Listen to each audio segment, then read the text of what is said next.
ಅವರು ಗುಪ್ತಗಾಮಿನಿಯಾಗಿ ಈ ಕ್ಷೇತ್ರಕ್ಕೆ 400 ಕೋಟಿಯಷ್ಟು ಅನುದಾನವನ್ನ ಈಗಾಗಲೇ ಈ ತಾಲೂಕಿಗೆ ಬಿಟ್ಕೊಟ್ಟಿದ್ದಾರೆ. ಅದು ನೀರಾವರಿಗೆ ಕೊಟ್ಟಿರ್ತಕ್ಕಂಥ 100 ಕೋಟಿ ಆಗಿರ್ಬೋದು. ನಿಮಗೆ ಕಾರ್ಯಗತ ಆಗಿಲ್ಲ ಅವರು, ಬಟ್ ಅವಕ್ಕೆಲ್ಲ ಮಂಜೂರಾತಿಗಳನ್ನ ಅವರು ಮಾಡಿಸಿದ್ದಾರೆ. ಅವ್ರ ಮಾತಲ್ಲಿ ವಿವರವಾಗಿ ಹೇಳ್ತಾರೆ. ಅವರು ಇಲಾಖೆಯಲ್ಲಿ ನಾವು ಸಮಾಜ ಕಲ್ಯಾಣ ಇಲಾಖೆಯಲ್ಲಿ ಒಂದು ಕೋಟಿ 2 ಕೋಟಿ ಗ್ರಾಂಟ್ ತಗೊಳ್ಳೋದೇ ಬಹಳ ಕಷ್ಟ ಆಯ್ತದೆ ಹಿಂದಿನ ದಿನಗಳಲ್ಲಿ. ಸುಮಾರು 80 ಕೋಟಿಯಷ್ಟು ಹಣವನ್ನ ಈ ತಾಲೂಕಿಗೆ ಗೊತ್ತು. ಅವ್ರ ಕಾಲದಲ್ಲಿ ಒಂದು ಪಾಲಿಟೆಕ್ನಿಕ್ ಕಾಲೇಜು ಟಿ ನರಸೀಪುರದಲ್ಲಿ ಸ್ಯಾಂಕ್ಷನ್ ಆಗಿತ್ತು. ಇನ್ನೊಂದು ಅವಧಿಗೆ ಅದು ನಮಗೆ ಬೇರೆಗೆ ಪಲಾಯನ ಆಗೋಯ್ತು, ಬೇರೆ ಕಡೆ ಹೊರಟೋಯ್ತು. ಈಗ ಮಾದೇವಪ್ಪನವರು ಮಂತ್ರಿ ಆಗ್ತಾ ಇದ್ದಾಗೆ ಅವ್ರು ಮಾಡಿದ ಮೊದಲನೇ ಕೆಲಸ ಏನು ಅಂತ ಅಂದ್ರೆ ಅದೇ ಕಾಲೇಜನ್ನ ತಂದು ಮತ್ತೆ ಇಲ್ಲಿಗೆ ನಾಟಿ ಹಾಕಿರ್ತಕ್ಕಂಥದ್ದು ಟಿ ನರಸೀಪುರ. ಈಗ ಮಂಡ್ಯದಲ್ಲಿ ಕೆ ವಿ ಶಂಕರೇಗೌಡರು ಇಂಜಿನಿಯರಿಂಗ್ ಕಾಲೇಜ್ ಮಾಡಿದ್ರು. ಹಾಗಾಗಿ ನಮ್ಮ ಈ ಸುತ್ತಮುತ್ತಲು ಇರ್ತಕ್ಕಂಥ ಎಷ್ಟೋ ಜನ ಅವತ್ತು ವಿದ್ಯಾವಂತರಾದ್ರು, ಇಂಜಿನಿಯರ್ಗಳಾದ್ರು, ಅವ್ರ ಮನೆತನಗಳೆಲ್ಲ ಚೆನ್ನಾಗಿ ಬೆಳ್ಕೊಂಡು ಹೋಗ್ತಾ ಇದೆ. ಇಂಥದ್ದು ಒಂದು ನಮಗೆ ಮಿಡ್ಲ್ ಕ್ಲಾಸ್ ಜನಕ್ಕೆ ಅನುಕೂಲ ಆಗುವಂತ ಡಿಪ್ಲೊಮಾ ಕಾಲೇಜು ತಾಲೂಕಲ್ಲಿ ಇದ್ರೆ ಈ ತಾಲೂಕಿನಾದ್ಯಂತ ಬರುವಂತ ಮಧ್ಯಮ ವರ್ಗ ಏನಿದೆ ಅವರಿಗೆ ಉದ್ಯೋಗವನ್ನು ಆರಿಸಿ ಆ ಉದ್ಯೋಗವನ್ನ ಮಾಡ್ಕೊಂಡಾಗ ಅವರ ಬದುಕು ಕಟ್ಟಿಕೊಳ್ಳಲಿಕ್ಕೆ ಅನುಕೂಲ ಆಗ್ತದೆ ಎನ್ನುವಂತ ದೂರದೃಷ್ಟಿಯಿಂದ ಅವರು ಆ ಕೆಲಸವನ್ನ ಮಾಡಿದ್ದಾರೆ. ನಿಮ್ಮೆಲ್ಲರ ಪರವಾಗಿ, ಬನ್ನೂರು ಜನತೆಯ ಪರವಾಗಿ, ತಾಲೂಕಿನ ಜನತೆಯ ಪರವಾಗಿ ವಿಶೇಷವಾಗಿ ಆ ಕೆಲಸವನ್ನ ಮಾಡಿದಂತ ಮಾದೇವಪ್ಪನವರಿಗೆ ವಂದನೆಗಳನ್ನ ಸಲ್ಲಿಸಲಿಕ್ಕೆ ಇಷ್ಟಪಡ್ತಾರೆ. ಅವರು ಇಷ್ಟಕ್ಕೆ ನಿಂತಿಲ್ಲ. ಅದು ದಯಮಾಡಿ 400 ಕೋಟಿಗೆ ಸೀಮಿತ ಆಯ್ತದೆ ಅನ್ನೋದ್ರೆ ತಪ್ಪು. ಅವ್ರದ್ದು ಆಲೋಚನೆಗಳು ಇನ್ನೂ ವಿಸ್ತಾರವಾಗಿವೆ. ಪ್ರತಿ ಹಳ್ಳಿಗೂ ಆ ಯೋಜನೆಗಳನ್ನ ತಲುಪಿಸಬೇಕು, ಮತ್ತೆ ಅಭಿವೃದ್ಧಿಗೆ ಚಾಲನೆಯನ್ನ ಕೊಡಬೇಕು, ಅಭಿವೃದ್ಧಿ ಹೆಜ್ಜೆ ಗುರುತುಗಳನ್ನ ಇಡೀ ಕ್ಷೇತ್ರದಲ್ಲಿ ಬಿಡಬೇಕು ಅನ್ನುವ ಕಾಳಜಿ ಇರ್ತಕ್ಕಂಥ ಒಂದು ವ್ಯಕ್ತಿತ್ವ. ಇಂಥ ವ್ಯಕ್ತಿತ್ವಕ್ಕೆ ಒಂದು ಜೋಡಣೆಯನ್ನ ಮಾಡ್ತಾ ಇದೀವಿ ನಾವು. ಇನ್ನೊಂದೇನು, ನಾನು ಆಗ್ಲೇ ಹಿಂದಿನ ಸಭೆಯಲ್ಲಿ ಹೇಳಿದೆ, ಇನ್ನೂ ಒಂದು ರಾಜಕೀಯ ಶಕ್ತಿಯನ್ನ ನಾವು ಈ ತಾಲೂಕಿನಲ್ಲಿ ಹುಟ್ಟಾಕಬೇಕಾಗಿದೆ. ಸುನೀಲ್ ಬೋಸನ್ನ ನಾವು ಇವತ್ತು ತಾಲೂಕಿನ ಹೊರತಾಗಿ ಕಂಡೇ ಇಲ್ಲ. ಅವರು ಈ ತಾಲೂಕಿನ ಮಗನಾಗೇ ಬೆಳೆದಿದ್ದಾರೆ 20 ವರ್ಷದಿಂದ. ಹೌದಾ ಇಲ್ವ ಹೇಳಿ, ನೀವು ಹೇಳಿ.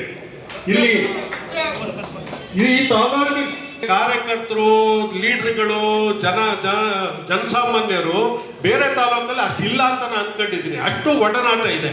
ಅಂದಮೇಲೆ ಅವರಿಗೆ ನಾವು ರಾಜಕೀಯವಾಗಿ ಎಷ್ಟು ಶಕ್ತಿಯನ್ನ ತುಂಬಬೇಕು. ಆಮೇಲೆ ವಿಶೇಷವಾಗಿ ಬನ್ನೂರು ಟೌನ್ ಅವರು ಆಯೋಜನೆ ಮಾಡಿದ್ದೀರಿ. ಇದನ್ನು ನಿಮಗೆ ಅವರ ಚುನಾವಣೆಯಲ್ಲಿ ಹೆಚ್ಚು ಮತವನ್ನ ನಮ್ಮ ಗ್ರಾಮೀಣ ಪ್ರದೇಶಕ್ಕಿಂತ ನಿರೀಕ್ಷೆ ಮೀರಿ ಹೆಚ್ಚು ಮತವನ್ನ ಕೊಟ್ಟು ಗೌರವಕ್ಕೆ ಪಾತ್ರರಾಗಿದ್ದೀರಿ. ಈಗ ನಮ್ಮ ಬೇಡಿಕೆ ಇಷ್ಟೇ, ಯಾವ ರೀತಿ ಅದನ್ನ ನೀವು ಮತದಾನದ ಮೂಲಕ ಮಾಡಿದ್ರೆ ನಿಮಗೆ ಇನ್ನೂ ಅದು ಹೆಚ್ಚಿನ ಅವರು ಕೆಲಸ ಮಾಡಲಿಕ್ಕೆ ಹುಮ್ಮಸ್ಸನ್ನ, ಶಕ್ತಿಯನ್ನ ಕೊಟ್ಟಂಗಾಗುತ್ತೆ. ನನಗೆ ಚೆನ್ನಾಗಿ ಗೊತ್ತು, ಈ ರೋಡು ಅಲ್ಲಿಂದ ಆಚೆಗೆ ಡಬಲ್ ರೋಡ್ ಆಗಿದೆ. ಈ ರೋಡನ್ನ ಅವರು ಆ ಕಾಲಕ್ಕೆ ಮಾಡಿ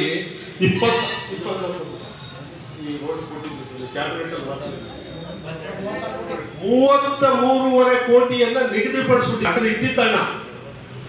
ಅದು ನಿಮ್ಮ ಜಿಜ್ಞಾಸೆಯಲ್ಲಿ ಅದು ನಮ್ಮ ರಸ್ತೆ ವಿಸ್ತೀರ್ಣೀಕರಣ ನಿಂತೋಯ್ತು. ಎಲ್ಲ ನಾವು ಆಮೇಲೆ ಮಾಡಿಸ್ತೀವಿ. ಇವರು ಹಣನ ಕ್ಯಾಬಿನೆಟ್ ಅಲ್ಲಿ 33 ಕೋಟಿಯನ್ನ ತೆಗೆದಿಟ್ಟಿಸಿದ್ದನ್ನ ನಾವು ಬಳಸಲಿಕ್ಕಾಗಲಿಲ್ಲ. ಅದೇನೇ ಇರಲಿ, ಮುಂದಿನ ದಿನಗಳಲ್ಲಿ ಇಂಥ ಅಚಾತುರ್ಯಗಳು ಆಗಬಾರ್ದು. ನಾಗರಿಕ ಸೌಲಭ್ಯಗಳು ಮನುಷ್ಯನಿಗೆ ಕಣ್ಣಿದ್ದಾಗೆ, ರಸ್ತೆಗಳು, ಕುಡಿಯುವ ನೀರು, ಆರೋಗ್ಯ, ಶೈಕ್ಷಣಿಕ ವ್ಯವಸ್ಥೆ ಇವೆಲ್ಲ ಇದ್ರೆ ನಮಗೆ ಒಂದು ಆರೋಗ್ಯಕರವಾದ ಸಮಾಜವನ್ನು ನಿರ್ಮಾಣ ಮಾಡ್ಲಿಕ್ಕೆ ಸಾಧ್ಯ ಆಗುತ್ತೆ. ಅಂತ ಕೆಲಸ ಆಗ್ಬೇಕು ಅಂದ್ರೆ ನಮ್ಮ ರಾಜಕೀಯ ಶಕ್ತಿಗಳನ್ನ ನಾವು ನಮ್ಮಲ್ಲಿ ಇಟ್ಕೋಬೇಕು, ಬೆಳೆಸ್ಕೋಬೇಕು.